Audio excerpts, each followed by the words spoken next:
¿Cuáles serían los efectos y las consecuencias de la no regulación de las pantallas?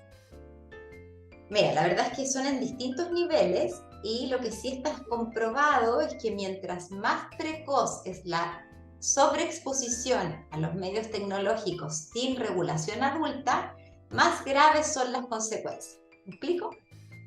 Entonces, por ejemplo, Ricardo, lo más grave es que te daña la función ejecutiva, si es un bebé, es un niño. Y tú bien sabes todos los factores que involucran la función ejecutiva.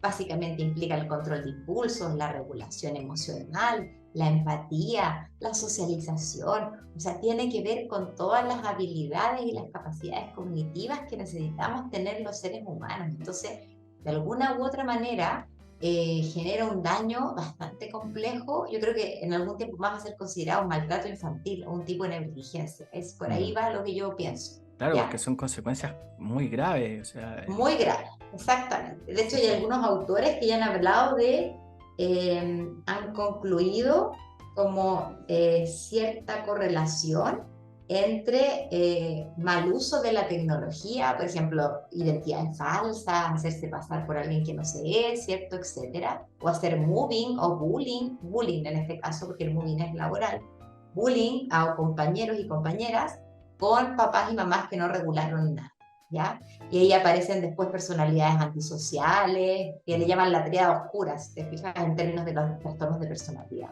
como mm, personalidades narcisistas, más psicopáticas, o sea, estamos hablando de ser, estamos hablando de cosas muy importantes. mm. Y también te genera, que como somos seres humanos sistémicos, en el fondo te genera problemas de obesidad, todo el rato sentado frente a la pantalla, no haces nada de deporte, que también está documentado, y, por supuesto, trastorno en el ciclo del sueño-vigilia. ¿Cuántas veces vemos a nuestros chicos adolescentes viendo el celular y la pantalla debajo de las sábanas con la luz en la cara? Siempre yo les digo a los padres, a las madres, y en verdad más a los adultos que a los niños, porque es terrible, Ricardo, porque los adultos dicen, no puedo dormir, ya.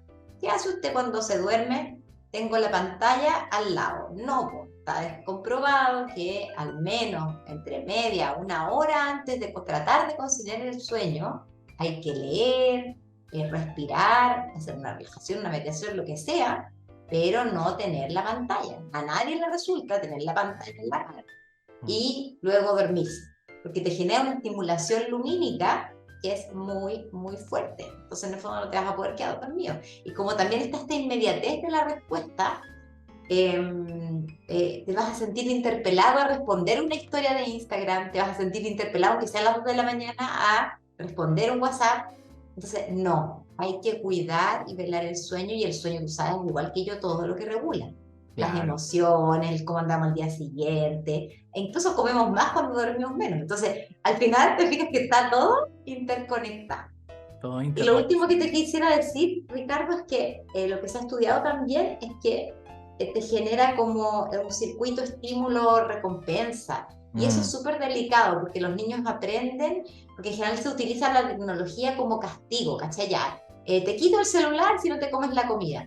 Entonces los niños empiezan a actuar no por un desarrollo moral de Colbert, por ejemplo, sino que más bien por perder premios. mm. Entonces, eso los transforma en adultos que van replicando la cultura actual que tenemos, que lamentablemente es individualista, competitiva, etcétera, etcétera. ¿Te fijas como estos antivalores que podemos decir? No hay trabajo colaborativo, siempre querer ganar.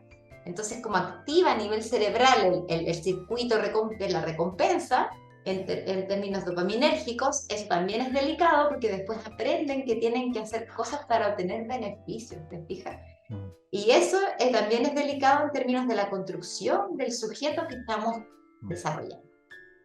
Entonces, mamás, papás, ya saben, tenemos consecuencias en nuestras funciones ejecutivas que tiene que ver con todo el carácter cognitivo, las tomas de decisiones, un sinfín de cosas. Adicionalmente también promueve la obesidad. Además tenemos dificultades en el sueño, que claro, cuando nosotros los psicólogos empezamos a trabajar el sueño, cuando hay trastornos del sueño, lo primero que vemos es la higiene del sueño, ¿no? Y en toda esta, incluso en los adultos, no exponerse a las pantallas una hora antes de 1 o 2 horas, incluso muchas veces algunos profesionales de no exponerse frente a estas luces, ¿o no? Adicionalmente a Rick, eso, por lo que nos dice acá Viviana, este tema de estímulo-respuesta va a crear un sujeto que en el fondo va a carecer de ciertas habilidades, ciertas competencias o de ciertas cosas que en el fondo le van a servir en su construcción de su propia persona. ¿Ah? Que en el fondo va a generar muchas limitancias a futuro, ¿no? Como por ejemplo el trabajo en equipo, etcétera. Pero aquí en este punto, Viviana, cuando hablamos de estímulo-recompensa, a mí se me venía a la cabeza la imagen de también esta recompensa inmediata que quizás uno recibe cuando te dan like, cuando te comentan, oh, aumenté los seguidores, o de repente eh, en esto como un poquito más dopaminérgico que mencionabas, que, que podría generarse una adicción, ¿o no? Totalmente, totalmente, porque en el fondo, a ver, como varias cosas, insistir en aquello, Ricardo, porque tú sabes que la intensificación minuciana es importante, de todo, que los que no saben, repetir, repetir, repetir. En el fondo, mientras más temprano tú vincules a tu hijo con la tecnología, más vas a generar la probabilidad de una adicción.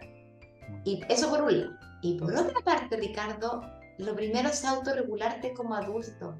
¿Cuántos adultos no se devuelven, están llegando a su trabajo y se les quedó el celular y se devuelven a buscarlo? Que levante la mano aunque no escucha, que no le pasa. Entonces, no corresponde, te fijas. Y también resguardar horarios. Por ejemplo, en mi casa, yo vivo en una familia monoparental, tenemos una pareja interregional, una familia interregional.